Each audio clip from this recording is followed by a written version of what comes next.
প্রিয় দর্শক, আপনাদের সবাইকে স্বাগত জানাচ্ছি এনটিভির প্রতিদিনের আয়োজন স্বাস্থ্য প্রতিদিন অনুষ্ঠানে। আপনাদের সঙ্গে আছি আমি ডাক্তার সানজিদা হোসাইন।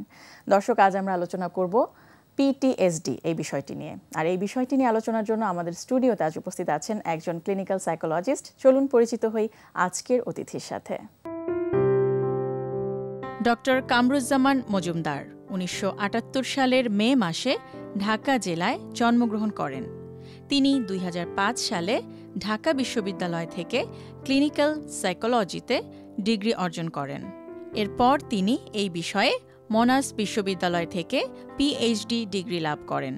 বর্তমানে তিনি ঢাকা বিশ্ববিদ্যালয়ে ক্লিনিক্যাল সাইকোলজি বিভাগের বিভাগীয় প্রধান হিসেবে কর্মরত আছেন। স্যার, স্বাগত জানাচ্ছি।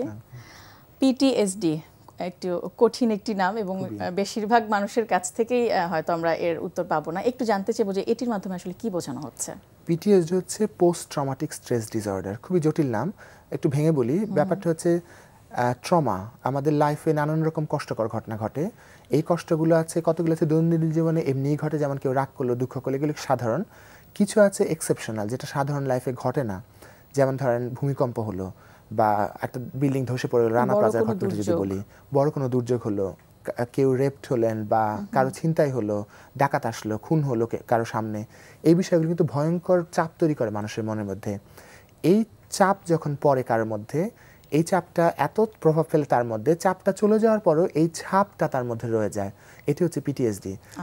আমরা সাধারণত দেখি পিটিএসডি হলে ওই ঘটনাটা তার মধ্যে মনে পড়তে থাকে বারবার, এবং মনে পড়েই শুধু না, মনে পড়লে তার মনে হয় ওই ঘটনা যে আবার তার সামনে ঘটছে, এবং সেই একই এক্সপিরিয়েন্স তার হতে শারীরিক মধ্যে সিমটম হতে, শরীরের মধ্যে সিমটম আসতে থাকে, এবং এই প্রসেসের মধ্যে যেতে থাকে। এবং তারা দেখা যায় যে সবসময় সচেতন থাকে, এই বুঝে আবার ঘটলো, কারণ তার মানে ভেতরে একটা ইনসিকিউরিটি তৈরি হয়ে যায়, আবার যদি ঘটে, আবার যদি ঘটে। এবং অনেক দিন ধরে এই রকম অবস্থা চলতে থাকলে আসলে কষ্টে থাকে এরা, খুব কষ্টের বিষয়। এবং কি করণীয় আসলে তখন, কি করা উচিত তার বা তার আশপাশের মানুষগুলোর যখন এরকম হচ্ছে? তার আশেপাশের মানুষগুলোর যেই করণীয়টা আছে, এটা মানে আসলে তার জন্য যা করা দরকার, এটা তার আশেপাশের মানুষগুলো খুব বেশি করতে পারেন না, বা কারণ তারা প্রসেসটা বোঝে না এবং এটা সহজও না। কিন্তু তারা একটা কাজ করতে পারে, সাপোর্ট দেয়া।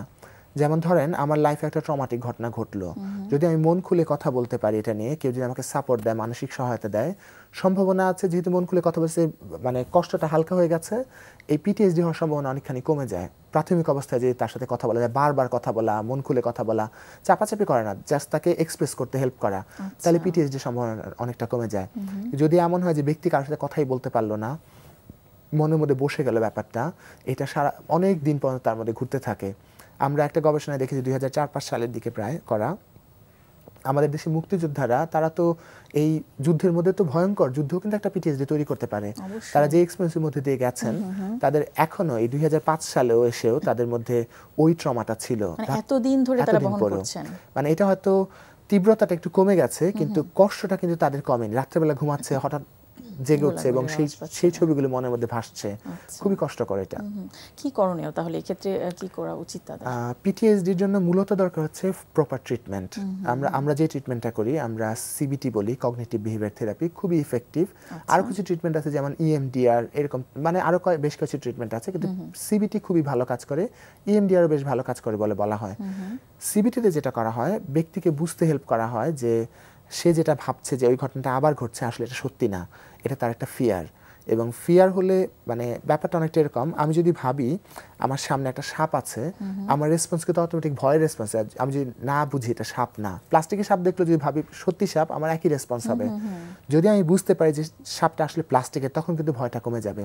তাদেরকে আমরা এটাই করাই যে তার ফিয়ার যেটা হচ্ছে, ফিয়ারটা তো তার হচ্ছে, ফিয়ার যে সিমটম দেখে হচ্ছে সেটা কিন্তু জেনে নিন না। যেমন আমার হয়তো ছিনতাই হলো, ছিনতাই যে করতে এসেছিল সে একটা লাল রঙের জামা পরা ছিল, ড্রেস পরা ছিল।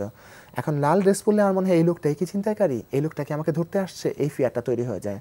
যদি তাকে দেখানো যায় না এই লোকটা সেই লোকটা না, এরকম বেশ কয়েকবার হলে ব্যক্তি রিয়ালাইজ করে যে না, লাল রং হওয়া মানে ছিনতাই হওয়া না, ছিনতাই ছিল তার লাল রং ঠিক আছে, কিন্তু লাল রং মানে ছিনতাই, ওখানেই শেষ। ওটাই, এই যে এটা খুব ভালো বলছেন যে পাস্ট এবং প্রেজেন্টের মধ্যে এই ডিস্টিংশনটা করতে তাকে হেল্প করা হয়, যে ওটা ছিল পাস্ট যেটা সত্যি, আর প্রেজেন্টটা হচ্ছে ডিফারেন্ট, সিমিলার লাগতে পারে কিন্তু সেম না। এটা যখন সে বোঝে তখন তার কমে আসে। আমরা আরেকটা কাজ করাই, তার ওই যে যখন পেইন হয় তখন তার তীব্র কষ্ট হয়, ওই পেইনের সাথে কোপ করার জন্য রিল্যাক্সেশন স্ট্র্যাটেজি আছে, যেটা একটু আগে মানে আমরা সাধারণত বলি যে টেনশন হলে যা করি আমরা ডিপ ব্রিথ করা, তারপর মাস্কুলার রিল্যাক্সেশন আছে, এগুলো তাকে মেডিটেশন টাইপের, এগুলো তাকে শান্ত রাখতে হেল্প করে এবং স্ট্রেসের সাথে কোপ করতে হেল্প করে। আরেকটা জায়গা বলি ফ্যামিলি মেম্বারদের সাপোর্টের জায়গা, যেটা বলছিলাম, ফ্যামিলি মেম্বারদেরকেও শেখায় যে কীভাবে তাকে সাপোর্ট দিতে হয়, কীভাবে তার কথাগুলো যখন সে বলবে তাকে বকা না দিয়ে তাকে হেল্প করা, মানে শূন্য হেল্প করা। সাধারণত যেটা হয়, তারা যখন কিছু বলা শুরু করে, ফ্যামিলি মেম্বার বলা শুরু করে যে তুই আবার শুরু করলি এগুলি, এই একই কথা বলিস দেখে তোর এই অবস্থা, কিন্তু এটা বললে কিন্তু তার হালকা হওয়াটার সুযোগ হয়। আর একটা ব্যাপার আছে আমাদের কালচারে, যেটা হয় যে কেউ যখন একটা ভিকটিম হয়, যেমন ধরেন আমার যদি চোর আসে বাসায়, বাসার লোক সবাই এসে বলা শুরু করে তুমি দরজা খোলা রাখছিলে কেন, ভাবটা এমন যেটা আমার দোষেই চুরিটা হলো, আমি বুঝি চোর, চোরকে কেউ কিছু বলছে না। তো এটা তো সহজ। তো পিটিএসডি যখন হয়, ধরেন একটা মেয়ে রেপড হলো বা ছেলেরাও কিন্তু রেপড হতে পারে, এটা যখন হয় সবাই কিন্তু তাকে আঙ্গুল তুলে যে এই তো তোমার তো এরকম হয়েছে, তুমি এরকম গেলা কেন, তুমি এটা করলা কেন, তুমি এমন করেছো বলেই তোমার এটা হয়েছে। এটা হয় কি আমাদের স্ট্রেসটা আরো বাড়িয়ে দেয়, পিটিএসডি সারার সম্ভাবনা কমে যায়, পিটিএসডি হওয়ার সম্ভাবনা বাড়িয়ে দেয়। তো যখন এই যে আপনারা চিকিৎসা দিচ্ছেন বা তাকে বিভিন্ন কাউন্সেলিং দিচ্ছেন, তখন অনেক দিনের বা দীর্ঘদিনের একটি ট্রমা তার মধ্যে ছিল, সেটিকে যখন আস্তে আস্তে সরিয়ে দিচ্ছেন, এটি করতে আসলে কতদিন লাগে বা সেটি ডিপেন্ড করছে?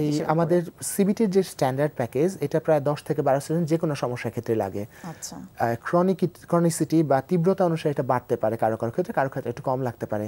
পিটিএসডিতে যেটা হয়, ওই ট্রমার তীব্রতা অনুসারে এবং ট্রমার সাথে যেটা হয় কি অন্য ছোট ছোট কিছু চাপমূলক ঘটনাও যুক্ত হয়ে যায়, তখন ওগুলো অনেকক্ষণ মন খুলে কথা বলতে, এতে সময়টা একটু বেশি লাগতে পারে।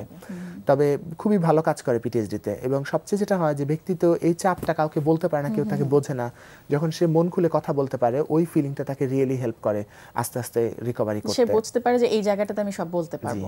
আচ্ছা, তো পিটিএসডিতে যাবার আগে বা এই যে যখন একটা ঘটনা ঘটে যায়, যে ঘটনাটা তার মধ্যে প্রচন্ড ট্রমা সৃষ্টি করছে, ওই সময়টাতে আসলে তাহলে কি করা উচিত? ওই পিটিএসডি পর্যন্ত যাবার আগে আসলে কি করা উচিত যাতে অধিকার না যাওয়া হয়? আসলে এরকম এক্সপেরিয়েন্সের মধ্যে দিয়ে যারা যান, তাদের বেশিরভাগের এটা মানে অটোমেটিকলি সেরে যায়।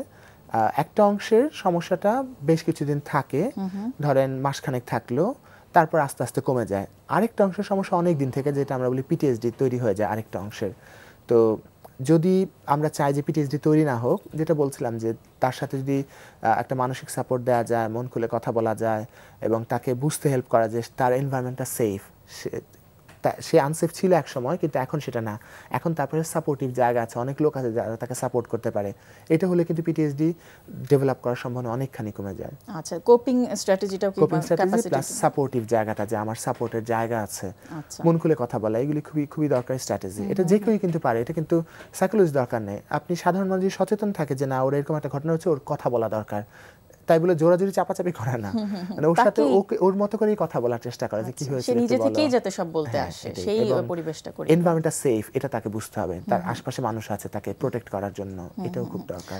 সিভিয়ারিটি কতখানি হতে পারে বা জটিলতা আসলে বা জটিল দিকে কতখানি যেতে পারে? পিটিএসডি তো ভয়ঙ্কর হয়ে যায়, মানে সিভিয়ার পিটিএসডিতে এমন হয় যে ব্যক্তি কোনো কাজই করতে পারে না, সারাক্ষণ ঘরের মধ্যে বন্দী, আমরা বলি হাইপার ভিজিলেন্স, সারাক্ষণ সে টেনশনে থাকে, এই বুঝে আবার একটা কিছু ঘটলো, মানে অতি সচেতন, অতি সচকিত বলি না আমরা, ওইরকম হয়ে থাকে, সারাক্ষণ টেনশনে থাকে, একটা কি হচ্ছে, শব্দ হলে ঘুরে তাকাচ্ছে, এই বুঝে আসলো কেউ, এরকম রাতে ঘুমাতে পারে না, রাতে ঘুমাচ্ছে ঘুম ভেঙে যাচ্ছে যে এই বুঝে আবার এরকম কিছু হলো। আমরা রানা প্লাজার পরে দেখেছি অনেকেই চোখ বন্ধ করতে পারতো না, চোখ বন্ধ করলে অন্ধকার হয়ে আসে না, কিছু দেখতে পায় না, মনে হয় এই বুঝি দেয়ালটা ভেঙে সেই সিচুয়েশনে ফিরে গেছে, টায়ার্ড হচ্ছে, শরীরটা এক্সস্টেড, টায়ার্ডে ঘুমে চোখ বন্ধ হয়ে আসে, কিন্তু চোখ বন্ধ করলে আবার চোখ খুলে ফেলছে, কি যে কষ্ট করে এদের লাইফ, মানে ওই সময় লাইফটা খুবই ভয়ঙ্কর যায়, এবং কাজকর্ম করতে পারে না, আবার জীবনে ফিরে আসতে পারে না, এবং বেসিক্যালি তার একটা বোঝায় পরিণত হয় অন্যদের জন্য।